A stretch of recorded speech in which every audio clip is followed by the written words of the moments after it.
Giants fullback Nikita Whitlock's home was robbed on Tuesday night. And Whitlock told WCBS TV that burglars scrawled items that included a swastika, the letters KKK, and the phrase, "Go back to Africa," in Trump spelled out on the walls. Whitlock's teammate Victor Cruz had this to say about the incident.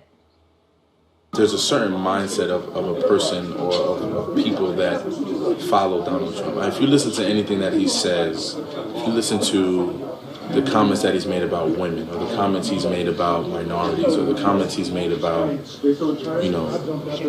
people of that he feels are somewhat of lesser value, they haven't been positive. For someone to vandalize someone's house and write Trump's name or whatever they wrote on the walls is just proving that exact fact that I'm saying, that people that may follow him aren't necessarily the most positive people in our communities. Max, is Victor Cruz right? Yep. Of course he is. Look, I know, forgive me for those who come to sports to escape the real world. I get that. I'm sympathetic to that idea. And as a consumer of sports and sports talk, sometimes when this stuff goes on, as a consumer, I'm like, okay, I just want to escape and talk about the game. But here's the intersection of sports and life and real life, and in this case, politics. Fact of the matter is that Donald Trump was endorsed by the Ku Klux Klan. That's a fact. I'm not making that up. And that there was an appeal to white nationalists. How else can you say these things? And that this is not the first time that something like this has happened since the election, and some reference to Trump was made, Trump country, Trump's America. And to Donald Trump's credit, he did, in a nationally televised broadcast, at one point say it should stop. That's terrible. But a couple things need to happen. Either he needs to do that every time something like this becomes public information, or if the idea is this is happening so much that he couldn't possibly, then he needs to address that too, doesn't he? I agree with Victor Cruz. I don't disagree with a single word that you just articulated, Max. You're right. But I'm not going to stop there. See, the only issue that I have with what Victor Cruz said is that it implies that this stuff came about because of Trump's rhetoric and his willingness to appeal to that base. I would argue that clearly it existed long before Trump ever decided to run for the presidency, and it certainly was put on display when we had President Barack Obama inaugurated in 2008. We saw an elected official scream, "You lie," very, very disrespectful towards our president. If I remember correctly, that elected official was from South Carolina. We saw and heard our first lady and the first family compared to apes and beyond.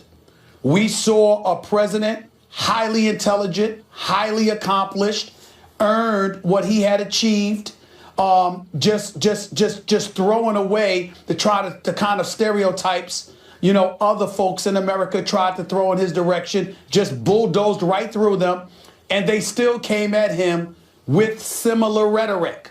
And so my point in saying all of that is to say, I think it's a mistake for folks to sit up there and act like, oh, Trump did this. He certainly wasn't as responsible as we would like a presidential candidate to be in terms of the rhetoric that he was spewing and what it ultimately assisted in further inciting. But let's not act like it did not exist until he started running for the presidency. This stuff has been going on for a long time. It certainly went on against our president. And the fact is that it has and always will continue to happen. And it's foolhardy to believe that because Trump is the president now, now these folks are coming out they've been out. If anything, he might have made them feel a little bit more comfortable about it, but they've always been there and they've always been conducting themselves that way. It's just that it's a bit more conspicuous now than it was in the past. Yeah, it's an ugly America, an ugly side of America that we're seeing. And by the way, in terms of emboldening that sort of thing or fomenting the kind of anti-Obama stuff based on things other than the merit, based on race, which was something I thought at the time, maybe this is being overstated. Clearly it wasn't. And Donald Trump, of course, was a major booster of the birther movement against Obama, which he later denied or kind of denied, questioning the birth certificate, et cetera. I would say that what we're seeing is there's a term revanchist, which means you want to take back stuff that you lost.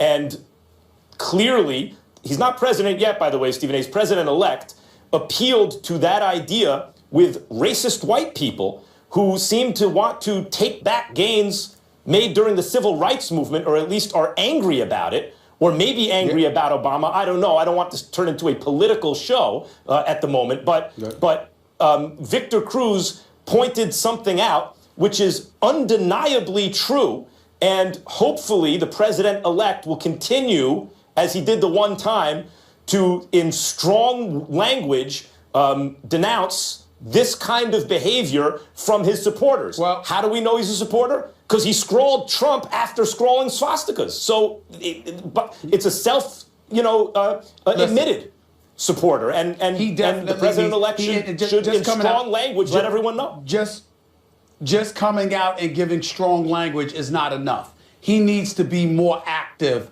not just with his words, but with his actions in denouncing such stuff. Because what the president-elect needs to really, really embrace and to understand that his presidency, doesn't have a snowball's chance in hell of being successful if he doesn't address this matter. Those ignorant, racist few out there very well may not epitomize everybody that voted for Trump. I refuse to believe that 60+ million people in this country, voted for Trump because they hate black people. I don't want to hear that. There are people that wanted to feed their families. There are people that did it because they didn't care about the social issues. All they cared about was the economics, and they thought change. And that, whether we agree with them or not, we can't be as irresponsible as the racist out there. And well, I'm just saying, we can't be. I just talk about how they feel. I'm not debating the economy. That's how they felt. Sure. What I'm saying is that we can't sit up there and be as irresponsible as those hate mongers, as those racists, in saying that anybody who voted for him, they must be like those people. There are a lot of people that don't feel the way those racists feel, and they voted for Trump for a whole different reason. And if we don't respect where they're coming from and be willing to engage in dialogue and debate based on that level, then we're no better than the racist that we're decrying right now. We have a responsibility to be that way. No, that's not true. We are better. No, that's not true. We are still better than the racists, but you're right. It is a lowering of kind of decent standards, because many of the voters were also just people susceptible to low-quality information. Yep. And I just want to add one more thing. Obviously, at the end of the day, after a long, hard day's work, you go home to try to feel safe. And I feel so sorry for Nikita, how awful that is, that he can no longer feel safe in his own home. And I hope they find these cowards that did this and they're punished appropriately. Tyrod Taylor left his weekly press conference frustrated after taking multiple questions about his poor play. This coming only a couple days after Rex Ryan was non-committal about the future of his quarterback. I finally found company. Mark Schlereth in the house. Good to see you. Thank you for being here with me. Absolutely. I feel bad you're here all by yourself. But I got Guys you now. are out. Okay. All right. I know. They got other jobs, things to do. She'll be all right. I won't get Yeah. She'll be all right. She can be okay on this one. Stephen A. Always with the tough love. Yes, I'll be okay. She don't want to travel. She don't want to travel. She don't want to travel. Okay. She don't want to travel. Okay. I can speak for myself, young man. But Max, I want to start with you on this one. Is Tyrod's issue with Rex or with the media? Neither. His issue is with the $20+ million that if they cut him, he don't get. And Tyrod Taylor, you think about that. It's easy just to get past that because these numbers are so large. They're abstract, of course. You're sitting at home listening to $20+ million. Oh, all these athletes make a lot of money. No, that's life-changing money. He hadn't been paid like that yet. And that money is sitting there for him. But if his brand, as we see with quarterbacks in the NFL, is so damaged through this process that not only does he not get that money, but no one else out there will give him anything approaching that, that's a catastrophe in someone's life. So I think that's primarily what's on Tyrod Taylor's mind. At least that would be what's on my mind if I were in his position, whether that's the media or Rex or anyone kind of taking aim at my wallet like that. Well, I disagree with you, Max. I definitely think it was about Rex Ryan because on one hand, you're Tyrod Taylor. You're 27 years of age. You just busted onto the scene last year. And you got a coach that essentially threw you under the bus because in the end, he brought unnecessary attention towards you. On the other hand, you're sitting there and you know that you're no Tom Brady, you know Aaron Rodgers, you know Drew Brees or anybody like that. You can't come out and respond to the coach. The closest thing he said in defense of himself, there are a lot of things that go into any of us being successful. That's the closest he could come to saying, look, it ain't all me. He could have said dudes ain't running their routes properly. They ain't catching passes. I'm not being protected by the offensive line to the degree that I would like, et cetera, et cetera. He could have said an awful lot of things. 12 games this year, 8 times he's thrown for less than 200 yards. I mean, that simply cannot happen. You've got to do better than that. And especially when you want the kind of money that he's gotten. I would advise him to be careful because you haven't earned the kind of cachet where you get to bolt from a press conference because you haven't established yourself yet to that level where people are just going to shove that aside. The shrapnel of criticism can get even more volatile if he's not careful in that regard. But they do have the worst passing attack in football. Once again, their head coach is a guy in Rex Ryan who's approaching his 6th consecutive season where he will not have made the postseason. And his offenses are never good with the exception of last year. So I can understand the frustration. It's got a lot to do with Rex Ryan. But Tyrod still needs to be careful, Schlereth. Yeah, there's no question about that. I think there's a couple of things that resonate with me when you talk about Tyrod Taylor. I think first and foremost, you're talking about a quarterback that is in an offense that, let's face it, we're going to run the ball. Rex Ryan, what is it? Ground and pound. And we talk about this all the time, coming out of the draft or in free agency. The biggest responsibility of a coaching staff, in my mind, is not picking the groceries, it's developing those. It's creating meals. And right now, you look at Rex Ryan, tell me, during the course of his coaching career, when has a quarterback had great success in that system? Even Mark Sanchez, who was drafted, they moved up to take him 5th overall. He managed a football team that was predicated on running the football with the New York Jets and playing stellar defense. And essentially people said it wasn't Mark Sanchez that took them to the AFC Championship. That team drug Mark Sanchez along with them. But it's your responsibility as a coaching staff to develop your players, to put your players in positions to win. The great ones are able to do that. The guys who hang around, they can't get that done. And I would say this to Taylor as well. When it comes to money in the National Football League, you'll never live up to the hype.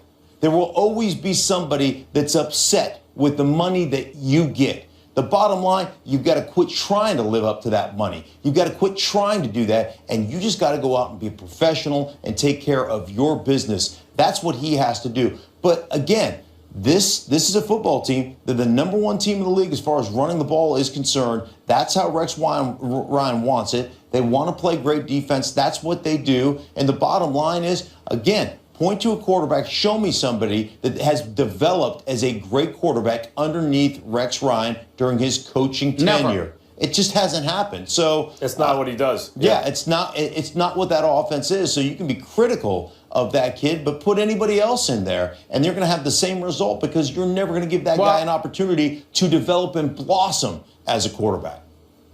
Well, Schlereth, let me tell you something else, too. We talk about the Buffalo Bills being a great, great defense. They're 17th overall, and they're 26th against the run. Rex Ryan's defenses in New York were considerably better than the defenses he had in New York. Last year, he gets there, his first year. The year before under Doug Marrone, they had 54 sacks. Last year, they had 21. Is it time, Schlereth, that we start looking at Rex Ryan and asking ourselves, we know what he's not on the offensive side of the ball, but on the defensive side of the ball, doesn't he deserve more heat than he has actually received this year?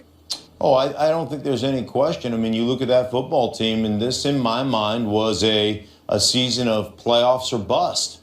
And again, I'll look at the offensive side of the ball, and all these coaches, you know, we talk about all these coaches getting opportunities. Most of the coaches that get opportunities to be the next young head coach usually come from the offensive side of the ball, kind of offensive gurus, if you will. They haven't developed a quarterback yet. And until that happens, you're going to put yourself in harm's way as far as retaining your job is concerned. We'll leave it there. In a radio interview this morning, Bills GM Doug Whaley also confirmed that they've made no decision on Tyrod Taylor for 2017. Mark, thank you for the visit You're and welcome. analysis. Always a pleasure to be with you. Thank you. We'll see I'm you sorry on the NFL boys Live leave later you all today. alone. Listen, they got stuff to do. I got it. I'll see them on Monday.